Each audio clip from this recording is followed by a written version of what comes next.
Hi everyone, welcome back again with another episode. So we are almost in episode number 10 already, which is an amazing thing. Thank you so much for each and every followers who have been watching my video and being impacted and also using the tips and techniques that I have been guiding. So thank you so much for that, Fez. So let's go into our today's topic, right? Today's topic is going to be amazing because just receive your exam results, and especially for OD, the whole passing rate itself is a bit low. So yeah, so quite a number of you all are not very happy with the results that you get, right?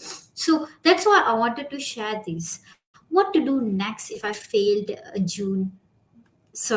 March 2023, right? If I fail that, what to do next? That is the topic that we are going to look at for today. So, congratulations, first of all, for those who have passed the paper. But for those who didn't pass the paper, hang on there. I have some amazing tips and insights for you to look into before you decide whether you want to go for June exams or you want to defer it, right? Okay, so here, all right, guys, I'm going to tell you something very different. Not where normally people out there or the articles mentioned to you. I'm going to share basically from my experience and also experience from guiding other students as well.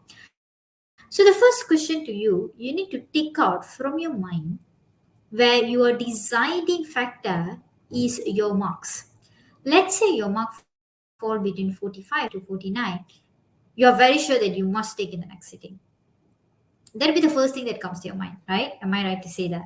For those who got 45 to 49.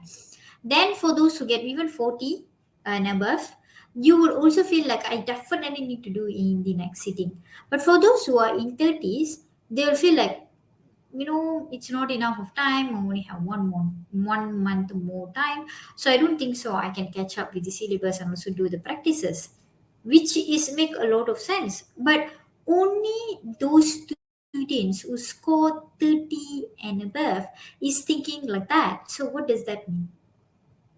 Which means that student is analyzing where he or she is standing, right? So what I'm trying to say here, especially regardless of your marks, you're not going to decide whether you want to sit for the June exams based on the marks. You never do that, because the moment when you're doing that, it is being a manipulation of your mind already. It's basically want you to rush things and do it. You see, you don't want to do it fast and you are not getting the results that you want. Rather, you can focus on doing it a bit more slower, but you get the end goal. You reach the end goal that you really want. So that's what I'm going to talk about today. A little bit more on you getting to know about yourself and also to do your own analysis. That's what you need to do. Because there is no one else who is in your shoes. Even not me, even not any other tutors or your parents or your friends are in your shoes. You are the one who did the exam and you are the one who actually put the efforts and actions and got the results, right? So you will be the best person for you to analyze about where went wrong and stuff like that. So let's start with the step number one. So what I would say is you take some time to digest what happened, the failure. That's the first thing. Because some of the students don't accept it. There is also one of my particular student who took my revision class. He filled the paper and he said, "You know what, Lavanya? I can't accept this. For the first time, something is going beyond my understanding. I don't know why am I failing." So many of you are going to feel similar like that. First, you need to digest that. Take your time. It's okay. No one is rushing. And even the universe is not rushing you to pass the paper. You see, there is a reason why it takes time. There is a reason why you fail the paper, but you can't see the lesson until you're calm yourself and you know what to do next. So that's the step number one. Calm yourself, accept that you have failed. Second step is what you need to do is you need to ask yourself, am I rushing because I'm falling within this range mark? So I must pass the paper in the next attempt, or maybe due to some other reasons I'm rushing as well. Because You see, this is what I also mentioned to one of my students. I had a call with her. I said, it's good that you are going to take it in the next attempt, right? At least you're making a decision, you're not giving up. But what you need to also look at is, are you going to change something in the next attempt? Or are you going to do the same thing? If you are going to do the same thing the next attempt still, then you're going to get the same results. That is definitely going to happen. So, now what you need to think of is, are you able to have enough time to understand what you're going to do differently? Are you having enough time to really go in and see what went wrong in the process when you were doing in March? This one, you must be absolutely truthful to yourself. Try to write it down. What was the process? How much of time you actually spent during your March exams? And how much of practices actually you have made? Try not to lie to yourself. Try not to manipulate your own self, because that will actually damage your coming exams as well. So you must be absolutely truthful in this manner. What you have done, and are you willing to do something differently, or are you going to do something differently? You are sure about that. The third step is the time. Are you really able to commit the time for the next 1 month? Or with all the responsibilities and your priorities that you have, you are very sure that you would not have enough time to practice and also revise the topics. Then you must really take that. You must really understand, okay, you know what? I don't have enough time. So I need more time to prepare. I need more understanding about the subject. I don't really understand what it is. So you need to go into analyzing how much of time you need and how much of months you would need eventually, and then you can start preparing for that, and then you can engage with a tutor, or you can engage with a class and stuff like that. After that, when you are doing it right, you will feel more happier. The process will be so much more easier, and eventually you'll pass the paper. So that's how it works. Let me just share my own experience, right? So I have failed my advanced audit admissions for quite a number of times. And I failed for the first attempt. And I've never failed in my entire life actually. Like from school until my university levels, I've never failed any of my subjects, because I really take very seriously about my studies, my results, and stuff like that. Like basically just taking it very seriously, the life itself. So I was a student like that. And suddenly when the failure happens, I couldn't take it. To be very honest, I didn't accept it. Even though I had a mentor who pointed out, I still couldn't accept the failure. It was just there. I took the second attempt. But when I took the second attempt, I took it immediately. It was rushing. I just want to finish it fast. And at the same time, I wasn't really focused. But I wasn't truthful to myself, because I was like, you know what? I'm going to prove to myself that I can do this, and I'll pass the paper. And guess what? Second attempt also I failed. Then I took the third attempt. The third attempt was even more challenging. Why? Is because it's like right after one attempt and then another attempt failure and then another attempt.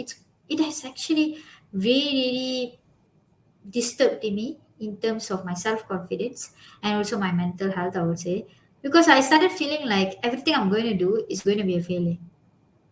So the moment when I am having that kind of thought, everything else just resonate to that, and that's what I create out there. The reality that I created was all failures. So can you see how significant is this? That is why I would say that when you are going to decide to take the paper in the next attempt, it's not just the paper, it's not just about practices, it's not just about knowing the subject, or okay, this is how it's going to happen.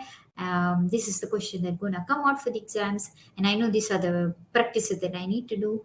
But it is not only that, right? For exams, there's so many other things they're also teaching you, they are also asking you to learn, like time management.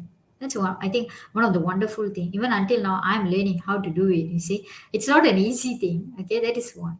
Second thing is to be focused and prioritize the goals that you want. Not all the time ACCA exams it will be your prioritizing, right? It's, let's say you're going to sit for this semester, then that will be your priority.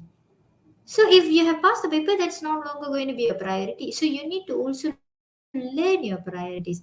If now is the priority for achieving that particular exam goal, then you need to do that. So this is what I'm mentioning. Like my experience, the third attempt was also a failure. And why? Because I was focusing too many things. I couldn't really have fun in what I learned. Really. I was basically feeling very doubtful. And I was like almost worried. I would say, I don't think so ACC is for me. That kind of a situation that I went into. Trust me, I went into to that. Or I was telling to my mentor, I don't think so ACC is for me. And now see that I am guiding so many people. I'm guiding so many students to pass the paper and how to do it and stuff like that. So it's an amazing journey, I would say. So what I'm trying to say here is don't rush things out. Reanalyze, be objective, and write it out if you need. If you need someone's help, please go and get a help. If you want to approach to me, you can also approach to me. Then I will guide you how to do it properly so that you can achieve your end goal. And I don't want you to take the paper and you're not achieving the end goal. That is not how it should be, right? Learning audit is one thing, but applying the knowledge that you're learning is an art. So that is what I am actually focusing on with all my students, my potential students or my existing students. I don't want you to just learn for the sake of learning, but learn for the sake of eventually using all of that for your benefits, and at the same time you can grow really well at your work as well. So that will make the whole entire process so much more easier. You will feel so much more calmer, you will feel so much more happier, and that resonates to you, and you will naturally pass the paper. So this is what would happen. These are my three things that you need to do. It's again, I'm not giving you any suggestion. I'm just sharing the experiences, and I'm going to tell you that you need to come back to whoever you are reporting to or whoever you're talking to after you analyze things and you feel like, hey, you know what? This is what I feel for me is the best. So, what do you think? Is this going to be something that's going to be helpful? So, can we let's discuss about it? I think that is what going to work. So, you need to know where you're standing. If you don't know, go and do that work. What is lacking? What is the gap? Right? So, this is what you need to know. So, I wish each and every one of y'all a very good good luck, I would say, okay, for each and every one of y'all there. Because doing an exams, especially for audit paper, it is not that you just do just for the sake of doing. You need to strategize whatever option that you're taking. And I'll be there for you to help. If you need any help, please do approach me. And thank you so much for joining. For those who are celebrating your Raya, Selamat Hari Raya. And for those who are not celebrating, happy holidays and have an amazing weekend. So I will see you all with another topic next week. Put in the comment section if you have anything to ask or if you have any other topics for me to cover. Till then, take care. I'll see you all